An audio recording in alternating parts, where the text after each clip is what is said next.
Namaskaram. This story has been cited in the Rig Veda. Devapi, the king who ruled without a crown. Devapi was a prince of the illustrious Kuru dynasty and the eldest son of King Pratipa of Hastinapura. Noble in conduct and loved by the people, he possessed all qualities required of a righteous ruler.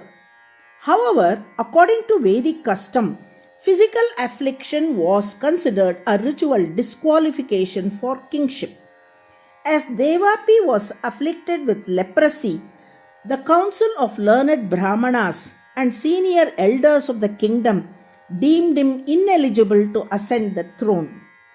In order to safeguard the continuity of the dynasty and uphold sacred tradition, Devapi willingly relinquished his claim and allowed his younger brother Shantanu to be crowned as king.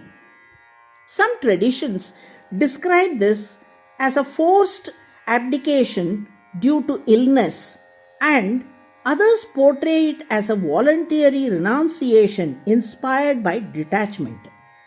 Whatever is the cause, Devapi's act was marked by dignity and selflessness.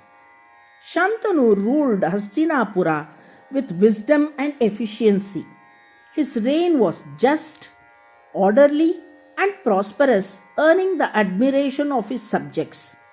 Contentment prevailed throughout the land until fate intervened in the form of a devastating calamity. A terrible drought descended upon the Kuru kingdom. For 12 long years, rain failed to fall.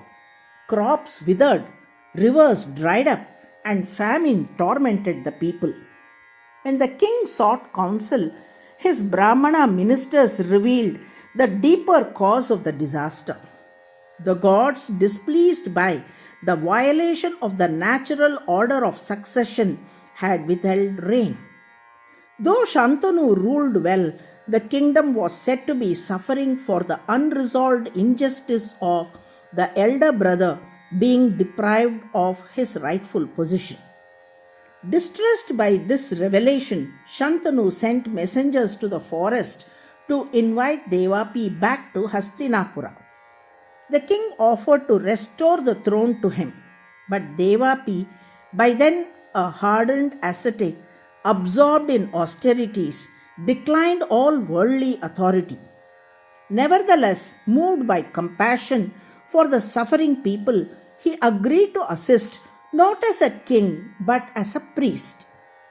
From his forest hermitage, Devapi assumed the role of Purohit and performed a solemn Vedic yajna. The sacrifice was dedicated chiefly to Brihaspati, the lord of sacred speech, and through Rigvedic hymns he invoked Parjanya, the deity of rain. The ritual was conducted with perfect adherence to Vedic injunctions, purity of intent, and spiritual power gained through long penance. The result was immediate and miraculous. Dark clouds gathered, thunder resounded, and torrential rain poured upon the land.